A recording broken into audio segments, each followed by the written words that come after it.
if I were to embody the energy and the capacities of a tantrika, and if I were to open the door to sexual healing, to gifting an experience of sexual healing, I would first open my heart. I would next open up my sexual center. As we move into this, I would love to invite you to experience this. So I would love to invite you to, in this moment, open your heart and then open your sexual center.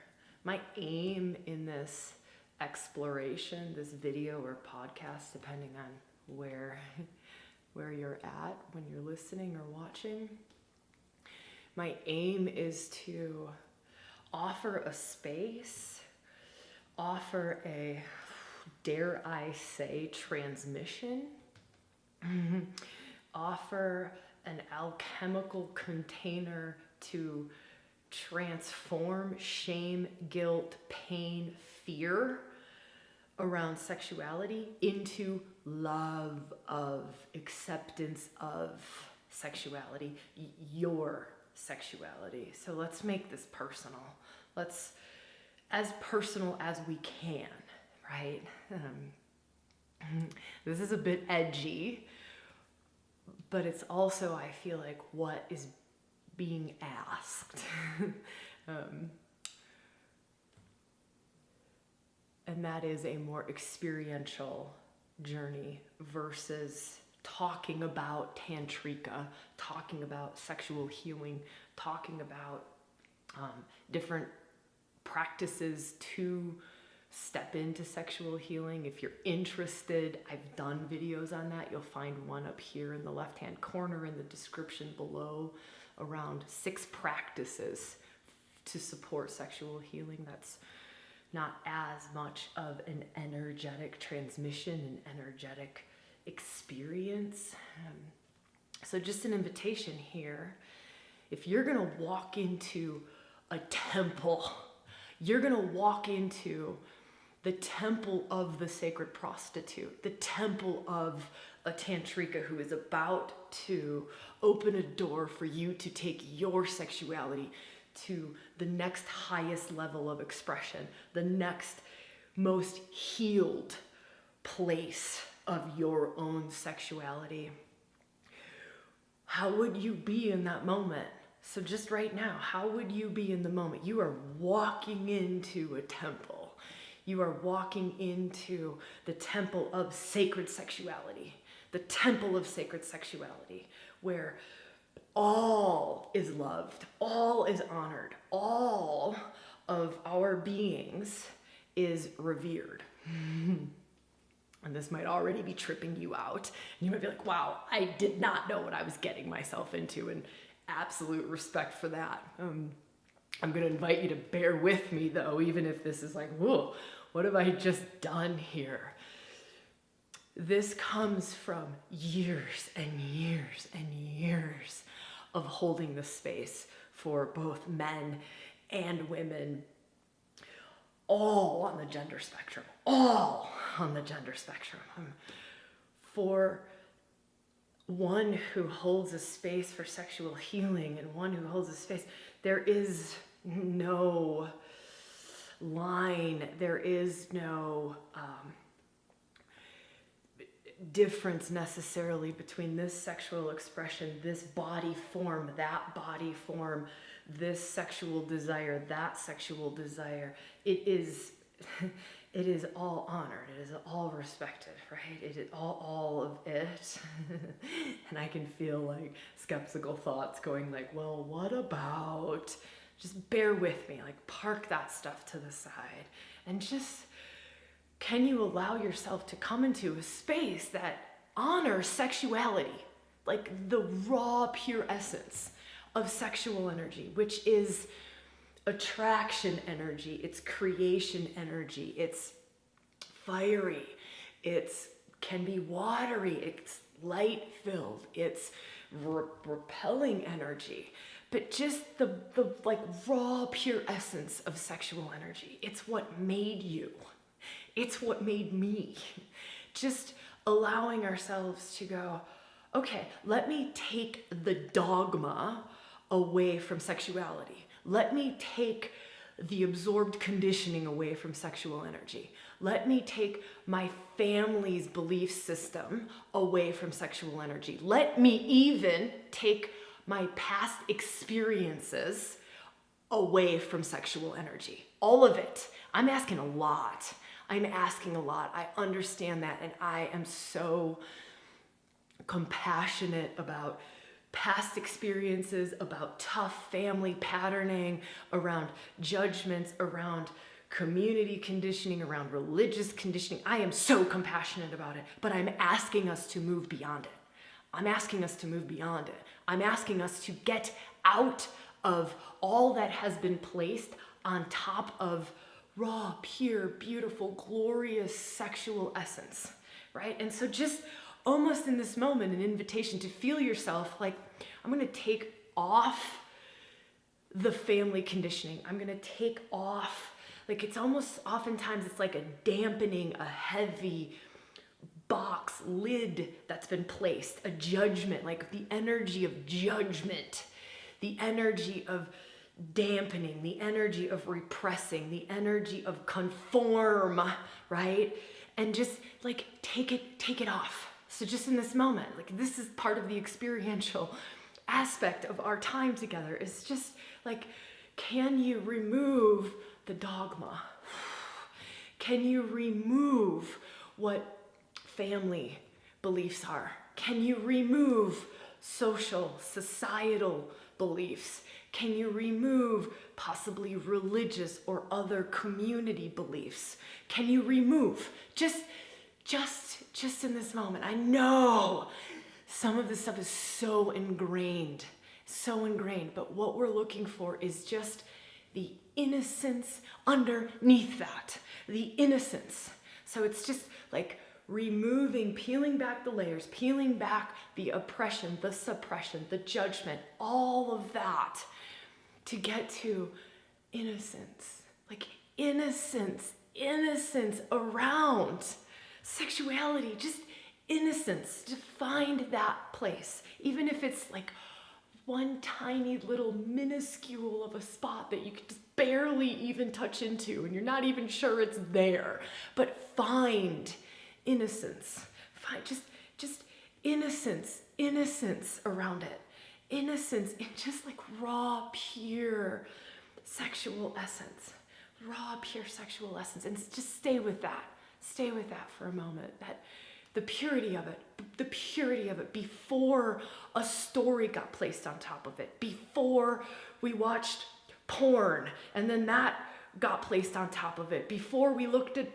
magazines and that got placed on top of it, before we talked to our adolescent or grade school friends about it and that got placed on it, before the weird uncle or aunt placed something on sexual essence. Just go back to just this, like, oh, there is this energy in my being that is alive. It's like aliveness. And you feel how it feels for you. Just feel how it feels for you. Does it feel invigorating? Does it feel alive? Does it feel electrifying? Does it feel pleasurable? Does it feel powerful? What does it feel like for you? And there is no right or wrong, but you're staying with the pure essence. Don't place anything on top of it. Nothing on top of it. Nothing. No thought form, no story, no scene from the last time you made love, no past experience. I know that can be tough. Nothing. It is the raw, pure essence. It is the raw, pure essence of it. Like just this beautiful, glorious energy that runs through me. Just the beautiful energy that runs through me. And can we, here, find something that you have respect for. Something. Like, do you have respect for creative energy? Do you have respect for motherhood, for fatherhood? Do you have respect for children? Do you have respect for Mother Nature? Do you have respect for Father Sky? Do you have respect for spirit? Do you have respect for soul? Find something that you have respect for, like you have reverence for. Something, it can be anything. It could be a tree, it could be a plant, it could be a dog, it doesn't matter. It could be anything. Just find something that you have like reverence for. Now, can you have that level of reverence for this raw, pure energy in your body? That reverence, like just reverence. This is an aspect of you. And when we are not in reverence of it, we are hurting, we are diminishing, we are dampening ourselves. We talk all the time about self-love, self-love, self-love, self-love, self-love, self-love. And in a way, so many of us are unconsciously not loving self, not loving this aspect of self, out of absorbed conditioning, out of just habitual thought patterns, out of habitual ways of judging, out of ways we were taught to judge, but just the raw, pure essence of it. Like, can you come to a place of finding a little bit of reverence, like, wow, and a little bit of awe, like a little bit of awe. This essence creates life. This essence, there's so much more to this essence than what our collective psyches, what we've been socialized to know about it, to believe about it. There is such mystery here, such magic, such healing potential, such manifesting potential, such transmutational potential. There is so much juice here. There is so much just raw, like love, manifesting capacity, creative capacity, ability to magnetize something in, ability to move in the direction of something we're desiring, the ability to make something happen in this world, and to call something in, the ability to bring union, to bring it, just be in reverence for the ability to connect, to connect, and that doesn't even have to be to another human if that doesn't feel right in this moment, to connect, right? And can you let this raw essence, this raw, pure, beautiful, innocent essence of your sexuality allow you to connect into something? Maybe it's nature, right? Maybe it's nature. Maybe it's the moon. Maybe it's the sun. Maybe it's a tree. Maybe it's your work. Maybe it's your partner. Maybe it's not even the partner that you have right now, but the partner who you're calling in, right? Can you just allow that like raw sexual essence and really like honoring it and being in such reverence for it? I feel like our world collectively operates at like 1% of the 100% of what this raw, pure, beautiful essence can do, does do, how it gifts, how it heals, how it creates, how it manifests, how it enlivens us, how it invigorates us, how it rejuvenates us, how it replenishes us, right? Like this is pure, beautiful, replenishing energy. It's like fountain of youth energy. It is fountain of youth energy. And we've come to a place in so many of our societies where we're denying it. We're denying it, or we're limiting it. Like, well, only this little expression is okay, right? We're denying that energy to move through us. We don't know how to let it move through us in a healthy way, right? We don't even know how to have a relationship to it in a healthy way. And so this is the start. This is the start. It's starting here. It's starting here. So let me summarize this for us. The starting point, or a starting point. It doesn't have to be the starting point. Just a starting point is to go to a place where you're peeling back the layers. One, you peel back the layers, the judgment layers, the societal norms, the family conditioning, your own experience, all of it. You just peel back the layers to get to raw essence of it, right? To get to raw, pure essence of it, the raw, pure essence of it, raw, pure essence. No story on top of it, no demand for it to be this way, no judgment, just raw, pure essence. And then, right, 1 is you peel things away, 2 is you get to the raw, pure essence of it, you stay with that. 3 is you find reverence for it. You find reverence. You find a way to be in awe and to be in reverence of it, and you just stick with that. You just stick with that, the reverence of it. What this does is it alchemizes, which is just another word for transforms, transmutes, shifts, changes our shame around it. It releases the trauma we might have around it. It brings us into a deeper, truer, healthier, more connected, more aligned, more soulful relationship with sexual energy. It's like bringing, I talk a lot about bringing spirit into matter, right? It's bringing spirit into sexuality, bringing the sacred into sexuality, bringing the sacred into sexuality, right? And then you just, and this makes me want to go into the next practice and the next practice. But I want to keep this short and I want to honor this. If you are feeling this, right? If you are feeling this, if you're feeling the energetics of this, if you were able to peel back a layer, if you were able to maybe find that just even a touch into raw essence, let us know, let me know.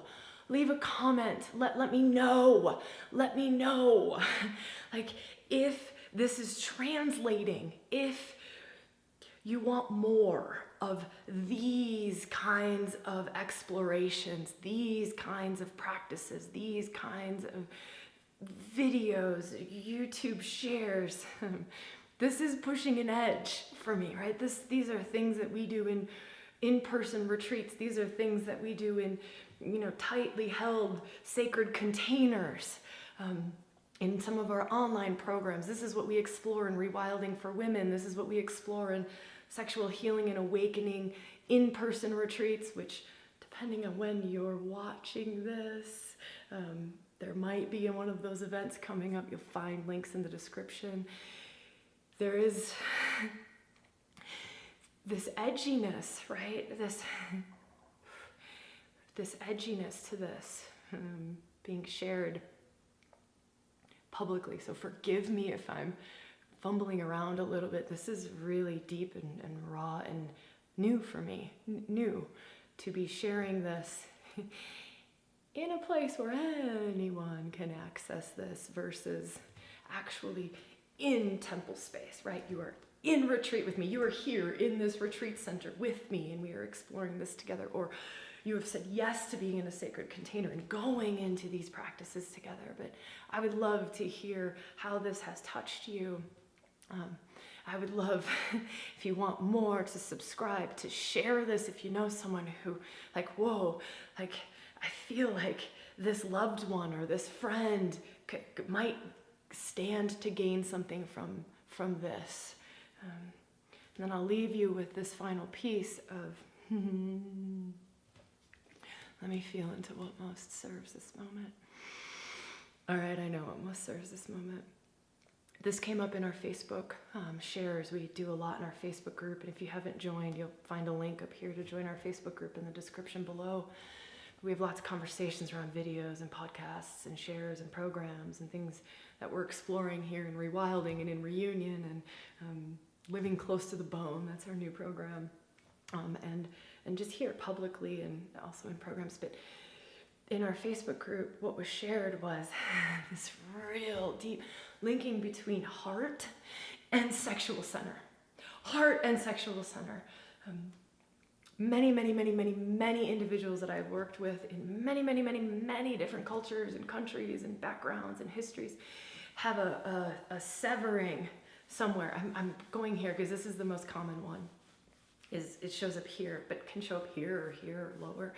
But a severing between heart, right? Heart, love, and sexual energy. It was almost as if We feel, or we were taught, or we absorb the conditioning around in order to survive, right? It's often a survival thing, or it's it hasn't been taught that once these two incredibly powerful forces, our heart, like heart aligned, truth, heart warrior, love warrior, heart centered living aligns with sexual energy, like raw power, passion, right? The creative force, the force that can attract, the force that can penetrate, the force that can call in, depending on which side of the spectrum you're working with. But when we connect these two, the amount of healing that comes naturally, innately, right? Like the heart can heal the sexual center can rise up to heal the heart, right? And so that's what I'll leave you with, is just this heart healing sexual center healing the heart, right? The heart has lots of cracks and lots of breaks, and often we armor it up and we don't feel safe, but the sexual center can go, you're safe, right? And so you let these two energies mix and move and weave, and then what starts to happen is you start to express much more true to you, much more fully. For women, this is oftentimes the key to experiencing more pleasure, the key to experiencing deeper connection, the key, there was one other thing, to orgasm, right? The key to, I struggle to feel pleasure, I struggle to orgasm. It's oftentimes this line, right? And it's working with this line that just innately, almost mysteriously, because it happens just whew, whew, and it changed for men, right? For men, or for those identified with masculine, it doesn't matter what body you're in at all, the feminine is the feminine, and all of those things around feeling pleasure and orgasm, that all applies to all body forms. So forgive my wording, not being perfect all the time.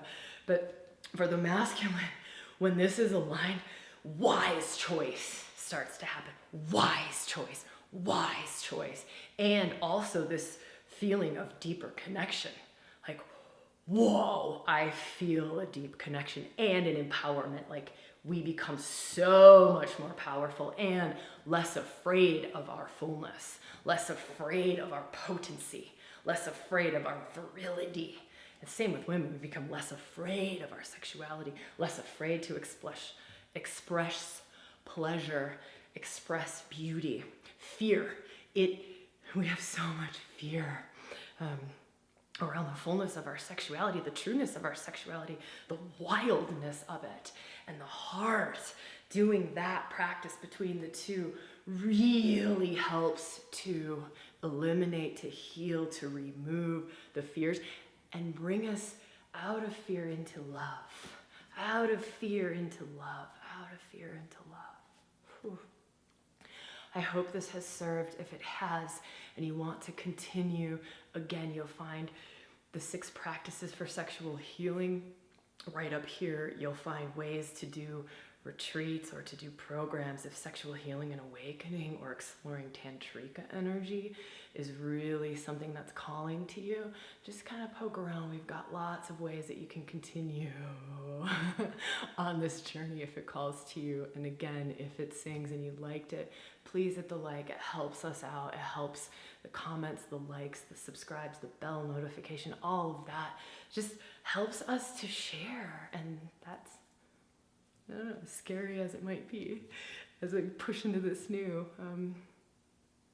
it just feels really true, is to share more of this out in the world. So would love to hear from you, and just thank you.